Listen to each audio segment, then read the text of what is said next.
बच्ची की हालत खराब है, आप इन्हें किसी बड़े हॉस्पिटल में ले जाएं। उमर रसीदा नर्स ने मारिया को खबरदार किया था।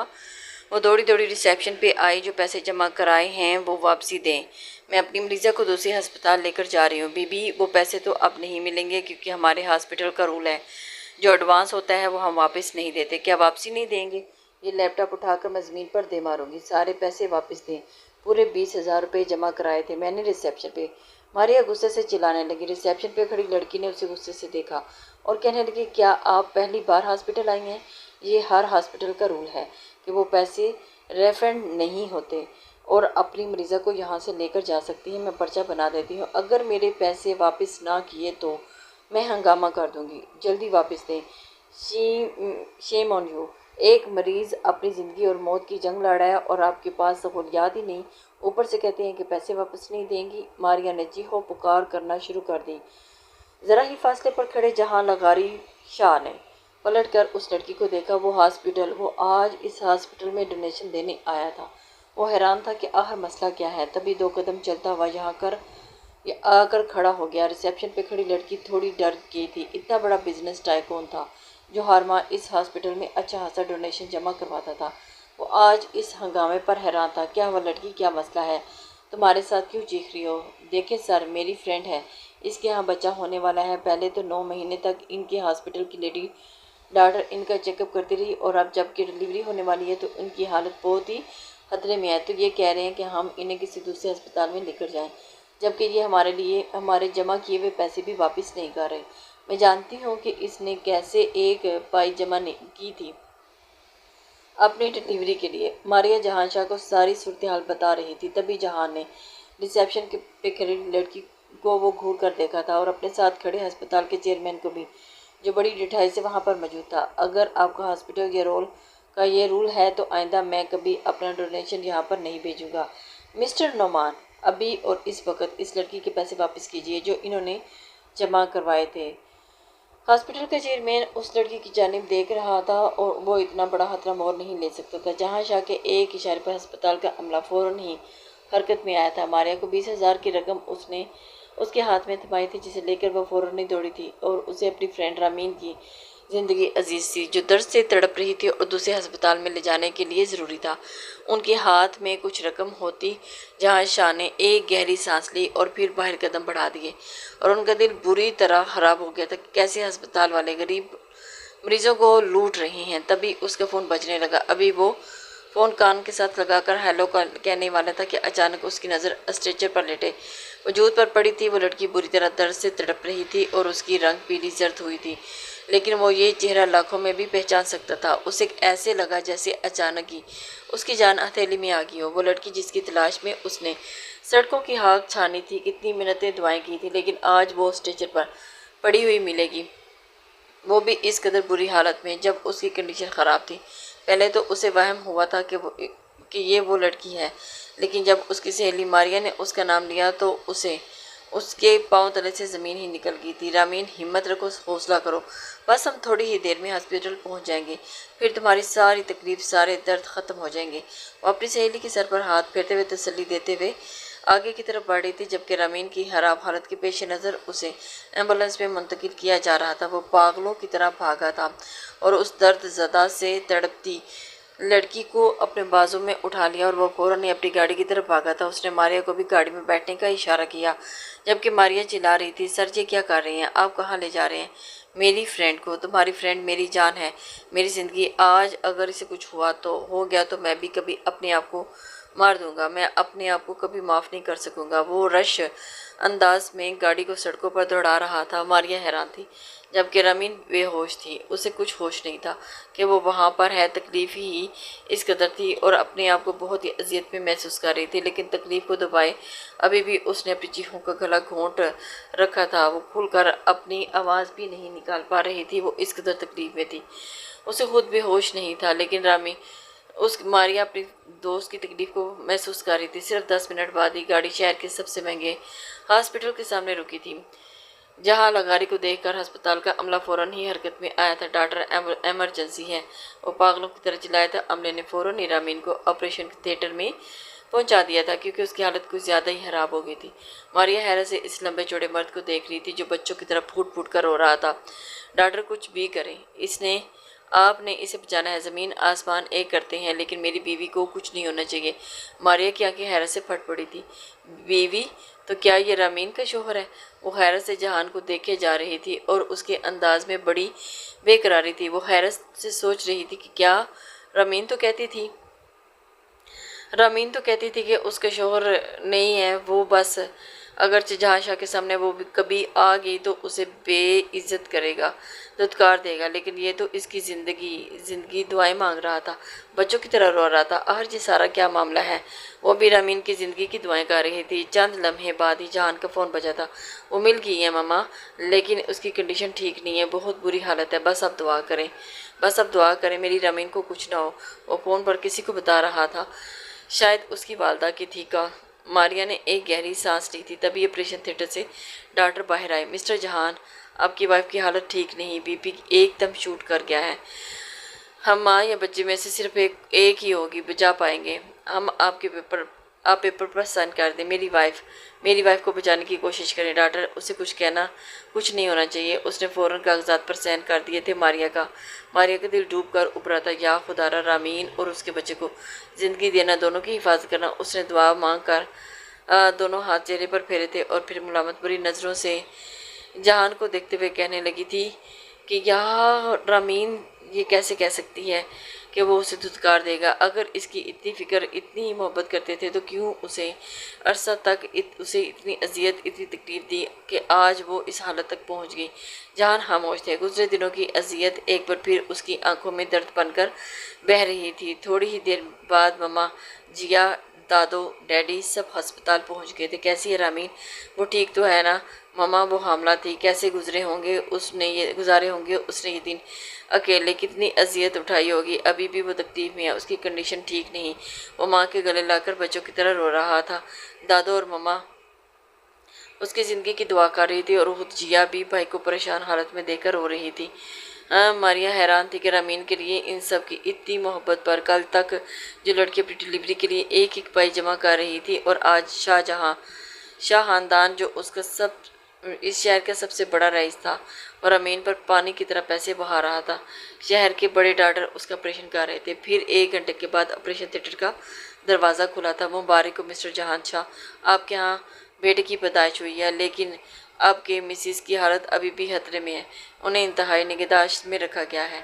अगले 24 घंटे उनके लिए अहम है। दादो और मम्मा की आंखों में आंसू थे, लेकिन जहाँ को ज़रा भी खुशी ना हुई थी, क्योंकि वो अपनी बीवी के लिए ज़्यादा फिक्रमंद था। उसे बस उसी की ज़िंदगी ज़्यादा अजीज़ थी। इसे सिर्फ फ़िक्र थी तो रामीन की ज़िंदगी की। डैडी ने उसे हौसला दिया था। बच्चों की तरह रो रहे थे, कुछ नहीं होगा, इंशाल्लाह वो बिल्कुल ठीक हो जाएगी। अस्पताल के अच्छे डॉक्टर उसका ट्रीटमेंट करेंगे, उसके इलाज कर रहे हैं ना। चंद लम्हे बाद जब डॉक्टर नाइला ने आकर बच्चा जहान के हाथों में दिया था तो उसके हाथ काँप रहे थे। उसने मामा को इशारा किया। आलिया बेगम ने फ़ौरन ही उसके नन्हे शहजादे को अपने बाजुओं में भर लिया। जहान ने अपने कदम आईसीयू की तरफ बढ़ाए थे। शीशे के उस पार लेटी हुई उसकी ज़िंदगी की धड़कनें अभी भी जा रही थी और वो उसकी ज़िंदगी के लिए दुआएं मांग रहा था। हालांकि अच्छी तरह याद था कि माजी में उसके साथ क्या कुछ कर चुका है। किसी खूबसूरत बहार के झोंके की तरह रामीन ने उसकी ज़िंदगी में कदम रखा था, और फिर एक गलतफहमी, एक साजिश ने सब कुछ ख़त्म कर दिया। उस मासूम को इसने किस कदर जलील करके अपने घर से निकाला था। माजी की तकलीफ़, वो यादें, वो उसे फिर अजियत में घेर रही थी। एक एक करके वो सारी बातें याद कर रही थी, लेकिन याद आ रही थी। लेकिन अब वो उसे एक पल के लिए भी अकेले नहीं छोड़ सकता था। उसे फिक्र थी तो सिर्फ रामीन की, कि रामीन जल्दी से ठीक हो जाए। मैं नहीं जानता था कि तुम मेरे अलावा भी कई लोगों के साथ रिलेशन में रह चुकी हो। अपनी मजलूमियत और मासूमियत का ढोंग रचा रखा है तुमने चेहरे पर, लेकिन तुम्हारे चेहरे पर से नकाब उतर गया। इसलिए तुम्हारी इज्जत इसी में है कि तुम अपना संभाल लो और यहाँ से निकल जाओ। मैं मज़ीद तुम्हें अपनी ज़िंदगी में बर्दाश्त नहीं करूँगा। जहान उससे नफरत से कह रहा था। रामीन हैरान थी कि उसने बेड पर कुछ तस्वीरें और कुछ कागजात फेंके थे, जिन्हें देखकर रामीन हैरान रह गई थी। और उसकी बर्बादी के सबूत किसने जहान के को दिए थे। ये सब झूठ है, ये तस्वीर मेरी नहीं है। मैंने जो कुछ आपसे कहा था वो सब सच था, मैंने कोई झूठ नहीं बोला आपसे। रमीन सर झुकाकर बस इतना ही कह सकी थी। वो सच था या झूठ मुझे इससे कोई लेना देना नहीं, लेकिन मुझे तुम्हारी मकारी और होशियारी पर हैरत हो रही है कि कोई लड़की मुझे कैसे बेवकूफ़ बना सकती है। तुम्हारे मासूम के चेहरे के पीछे तुम्हारा गलीज किरदार छुपा हुआ है। मैं सोच भी नहीं सकता था कि सब घर वाले शादी में गए हुए हैं और इसलिए तुमने जो अपना सामान लेना है वो लोग और यहाँ से चलती बनो। मुझे तुम्हारी अब ज़रूरत नहीं है। तुम्हारी जैसी गलीज किरदार की लड़की अब मेरी ज़िंदगी में नहीं रह सकती। अपने घर वालों को मैं खुद ही जवाब दे दूंगा। कोई भी सवाल पूछेंगे तो मेरे पास उनका जवाब होगा। तुम उनके आने से पहले पहले यहाँ से निकल जाओ। वो जलालत सहने की हिम्मत रमीन में नहीं थी। वो पहले ही बड़ी मुश्किलों का शिकार थी। जान उसका इंतज़ार कर रहा था कि कब सामान लेकर यहाँ से निकलती है। और जेबों में दोनों हाथ डाले खड़ा था और उसके माथे पर बल थे। जैसे एक मिनट भी रमीन की देर की तो उसे धक्के देकर यहाँ से निकाल देगा। रमीन ने खामोशी से उसे काले रंग का बैग निकाला था और जानती थी कि इस वक्त वो अपनी सफाई भी देना चाहे तो वो सब जहान को झूठ लगेगा, इसलिए वो कुछ नहीं कहना चाहती थी। खामोश आंखें डबडबागी, लेकिन उसने आंसू छुपा लिए थे। अपने बैग में वो पुराने कपड़े और जो थोड़ा बहुत सामान घर से लेकर आई थी वो वहीं रखने लगी और उसने और कुछ भी बैग में नहीं रखा था। जैसे ही बैग उठाने लगी जहान की आवाज़ पर रुकी थी। ये लो, ये पैसे रख लो, ये तुम्हारी इन 3 रातों की कीमत है जो तुमने मेरे साथ गुजारी है। तलाक के पेपर मैं तुम्हें जल्दी भिजवा दूंगा। समझ आई तुम्हें? समझ लो, मेरा और तुम्हारा रिश्ता था ही नहीं, इसलिए मैं ये पैसे तुम्हें दे रहा हूँ। उसने नोटों की 3 मोटी मोटी गठियाँ रमीन के सामने रखी थी, लेकिन रमीन ने नहीं दी थी। रमीन खामोशी से अपना बैग उठाए वहाँ से चल दिया। रमीन ने नोटों को नज़र उठाकर भी नहीं देखा और अभी चंद लम्हे पहले ही तो वो तैयार हुई थी। गुलाबी रंग का हल्का सा सूट पहनी, कलाई में 2-3 चूड़ियाँ डाल दी थी और होंठों पर लिपस्टिक। लेकिन वो नहीं जानती थी कि रात की भयानक खामोशी उनकी होशियाँ निकलने को तैयार बैठी थी और उसने खामोशी से बैग कंधे पर डाला और कमरे से निकल गई थी। जहान ने उस पर उचटती सी निगाह डाली थी, तभी अचानक उसके मोबाइल पर मैसेज की ट्यून बजी थी। जुनैद का वॉइस मैसेज था और वो वहीं पर खड़ा उसका मैसेज सुनने लगा। जान, मेरी बात गौर से सुनो। देखो, मुझे किसी ने इत्तला दी है कि नीलन तुम्हें और अमीन को जुदा करने के लिए कोई चाल चलने वाली है। उसने कोई झूठे कागजात और झूठी तस्वीर बनवाई है। मुझे उसके घर के करने वाले मुलाजमा के बेटे ने बताया है, इसलिए उसकी किसी भी घटिया साजिश के शिकार होने की ज़रूरत नहीं। अपने आप को बचा कर रखो इस 2 नंबर औरत से। मैं 2-3 बार आ रहा हूँ, तुम्हें सारी सच्चाई बताता हूँ। जहां के ऊपर जैसे पहाड़ गिर गए थे। तो क्या ये सारा ड्रामा नीलम ने रचाया था? उसने ही तो ये सारी झूठी तस्वीर दी थी रमीन की, और वो कागजात जो बहुत पुराने थे, जिसे रमीन के खिलाफ इस्तेमाल किया गया था। अगर ये सब झूठ है तो उसने रमीन को घर से क्यों निकाल दिया? काश उसका मैसेज 2 मिनट पहले आ जाता तो वो पागलों की तरह बरसती बारिश में उसे तलाश करने भागा था। सिर्फ 2 मिनट का खेल था, लेकिन इन 2 मिनट में ही 2 लोगों की जिंदगी बर्बाद हो गई थी। बाबा, रमीन कहाँ गई? किस तरफ गई? उसने पागलों की तरह पूछा था।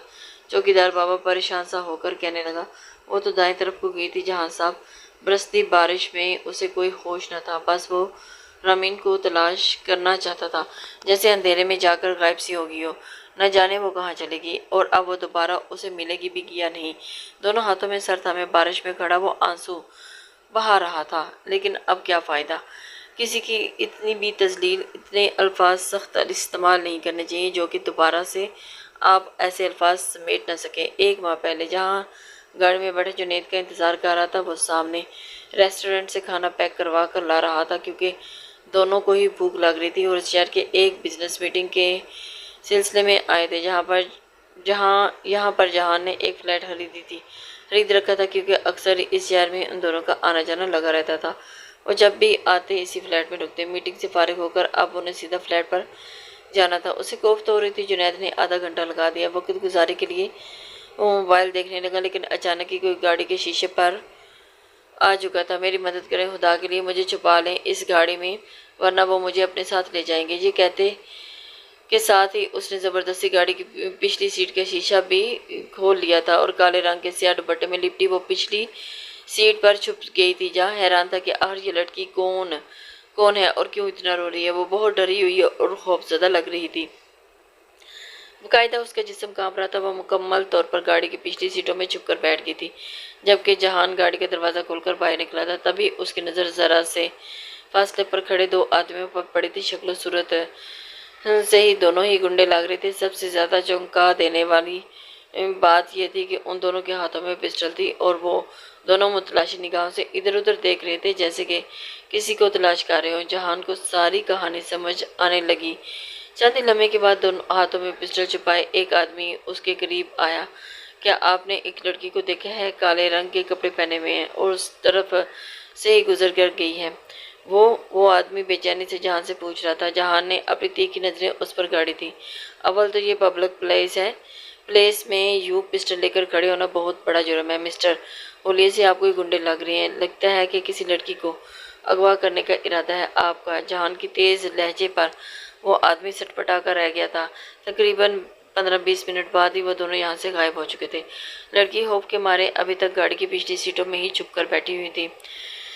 थोड़ी ही देर के बाद जुनैद चला आया और गाड़ी का फ्रंट दरवाज़ा खोला था। वो बैठ गया था। तौबा, इतना रश है, ऐसे लग रहा था कि आज सब औरतों ने अपने हस्बैंड को रेस्टोरेंट में भेज दिया हो कि जाओ, हमारे पकाने का मूड नहीं है, आज बाहर से खाना लेकर आओ।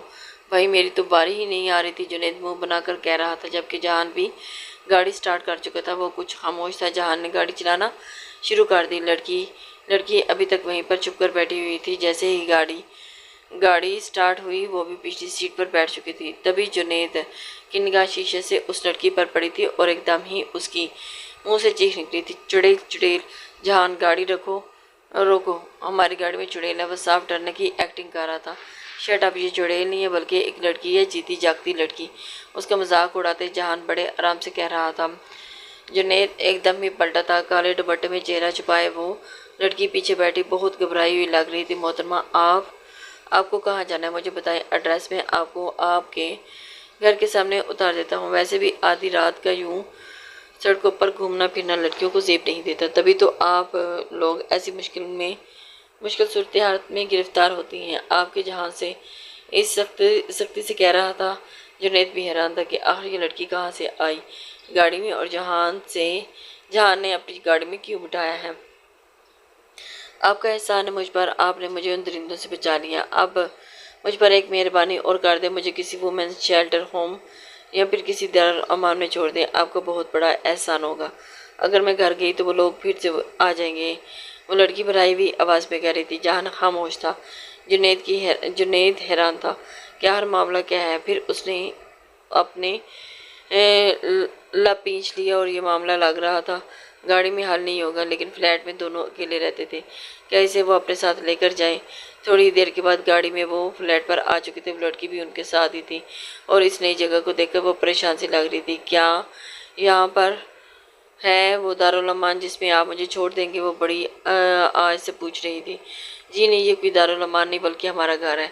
आपको हम कल वहाँ छोड़ देंगे जहाँ पर आप जाना चाहती हैं। अभी फ़िलहाल आपको ये रात हमारे साथ हमारे फ्लैट पर गुजारनी होगी। क्या? हरगिज़ नहीं, मैं ऐसी लड़की नहीं हूँ। आप इतनी मुश्किल से अपनी इज्जत भी चाहती, रात को सड़कों पर भटकती फिर रही हूँ और फिर इतने आराम से कह रही हैं कि मैं ये रात आप दोनों के साथ गुजारूँ। Shame on you. उस लड़की के मुंह में जो आ रहा था वो बोले जा रही थी। तभी जहान ने बड़े गुस्से से बोला था, दिमाग ख़राब है तुम्हारा? एक तो यहाँ भलाई का ज़माना ही नहीं मोहतरमा। आपकी इज्जत बचा कर ही अपने साथ यहाँ अपने फ्लैट पर लेकर आया हूँ। इसका मतलब ये नहीं कि हम दोनों आपसे कोई फ़ायदा उठाना चाहते हैं, बल्कि मेरा ख्याल है कि यूँ रात को किसी भी जगह पर जाना ठीक नहीं होगा। इसलिए मैं सुबह आपको वहाँ छोड़ आऊँगा जहाँ पर आप जाना चाहती हैं। आज आप इस फ्लैट में रुकना पड़ेगा जहाँ पर हम दोनों रहते हैं। अगर आपको हम दोनों पर भरोसा है तो हमारे साथ चलें, वरना वो रास्ता साफ पड़ा है, चली जाए, ताकि वो दोनों दरिंदे फिर से आपको अपने साथ ले जाएं। जहाँ ने अब उसे खबरदार कर दिया था। अब वो लड़की कुछ परेशान सी उन दोनों को देख रही थी कि आया उन पर एतमाद करें या नहीं। फिर बेबसी से उन दोनों की पीछे कदम बढ़ा दिए थे। फ्लैट का लॉक खोलकर जुनैद खाना लेकर सीधा किचन में चला गया था, जबकि जहान सोफे पर बैठ गया था। वो लड़की अभी तक दरवाजे के पास खड़ी थी। वो दोनों खाना खाने लगे तो उन्होंने उसे भी खाने की ऑफ़र की थी, लेकिन अभी तक नज़रें झुकाए खड़ी थी, जैसे उसे कोई सज़ा दी गई हो। जुनैद उससे सरगोशी में कहने लगा, कौन है ये लड़की? यार, आखिर तुम इसे यहाँ क्यों लेकर आए हो? कि क्या तुम उसे जानते हो? क्या मामला है ये सारा? वो हैरान हो रहा था। उसे तंग आकर कहने लगा, मैं खुद नहीं जानता कौन है। ये ज़बरदस्ती मेरी गाड़ी में आकर बैठ गई, लेकिन मैंने देखा है कि कुछ लोग उसके पीछे पड़े हैं और उनके हाथ में पिस्टल भी थी। लग रहा है कि कोई पेचीदा मामला है। जो ये लड़की खुद हमें बताएगी तो पता चलेगा। वो दोनों सरगोशे में गुफ्तगू कर रहे थे, जबकि सामने खड़ी लड़की इन्हें शक भरी नज़रों से देख रही थी, क्योंकि वो जिन हालात से गुजर कर आई थी वो कुछ हालात ही ऐसे थे। वो किसी पर भी भरोसा नहीं कर सकती थी कि कब कोई उसके लिए शैतान या दरिंदे का रूप इख्तियार कर ले। दोनों खाना खा चुके थे तो जहान ने खाना उसके सामने भी रख दिया था। हम दोनों जा रहे हैं अंदर कमरे में, तुम्हारा आराम से बैठकर खाना खा लो। ये कहते ही वो दोनों अपने कमरे में चले गए। वो लड़की सहमी नज़रों से इधर उधर देख रही थी। कल से उसने कुछ खाया भी नहीं था। भूख तो शिद्दत की लगी हुई थी, लेकिन भूख से ज़्यादा उसे अपनी इज्जत की फिक्र थी। जब उसे यकीन हो गया कि दोनों कमरे से चले गए हैं तो वो भी बैठकर उनका बचाया हुआ खाना वो बर्गर खाने लगी थी, जो उस वक़्त किसी शाही खाने से कम नहीं लग रहा था। आराम से उसने अपने खाना खाया और अपने भूख की शिद्दत को ख़त्म किया था। अब बताओ क्या मामला है इस लड़की का? यार तुम भी हद करते हो। इस लड़की को यहाँ लेकर आ गए हो, कौन है? इसका ताल्लुक किससे है? अगर कोई कत्ल वगैरह का मामला हुआ तो हम दोनों भी फंस जाएंगे। जुनैद परेशानी का शिकार था। जहाँ उसकी बात सुनकर हंसा तो तुम सदा के डरपोक। ऐसा कुछ नहीं है, लेकिन ऐसा लगता है कि ये लड़की किसी बहुत बड़ी मुश्किल में है। शायद अपने घर से भागकर आई है। अब हमें ये कुछ बताएगी तो पता चलेगा। अगर इसने कुछ नहीं बताया तो मैं इसे सुबह किसी भी दारुल अमान या यतीम खाने में छोड़ दूंगा। जुनैद वाशरूम में घुस गया था और नहाने के लिए, जबकि वो वहीं पर खिड़की में खड़ा होकर बाहर का मंजर देखने लगा था। तभी उसे उस लड़की का ख्याल आया तो हल्का सा दरवाज़ा खोलकर बाहर का मंजर देखने लगा। वो लड़की दोनों पाँव सोफे पर रखे घुटनों में सर दिए बैठी थी। शायद वहीं बैठे बैठे सो गई थी। जहान ने जैसे ही दरवाज़ा खोला कमरे का और वो बाहर आया तो अचानक ही हल्की सी आवाज़ पर भी उस लड़की की आंख खुल गई थी। वो खौफज़दा नज़र से चारों तरफ देखने लगी। बहुत ही डरी हुई लग रही थी और उसकी ज़हनी हालत भी ठीक न थी। उसे देखकर एकदम से हैरान हुआ था। अब जाके जहान ने उसका चेहरा देखा। सच में वो बड़ी ही खूबसूरत थी। गोरी चिट्टी रंगत, ऊपर से काले रंग का दुपट्टा और अपने गर्द लिपेट रखा था। पाँव में नाजुक सी चप्पल थी। आम से कपड़े में भी बहुत ख़ास लग रही थी। लड़की बहुत अच्छे घराने से लग रही थी। कहीं से भी ना लगता था कि वो किसी गरीब घराने की है। न जाने उसके साथ क्या मुश्किल आई होगी। तभी वो उसके सामने गया और नरमी से कहने लगा, अगर सोना है तो उसे कमरे में जाकर आराम से सो जाएं। सुबह होते ही मैं तुम्हें किसी दारुल अमान में छोड़ दूंगा। फिक्र करने की ज़रूरत नहीं, हम दोनों पर एतबार करो।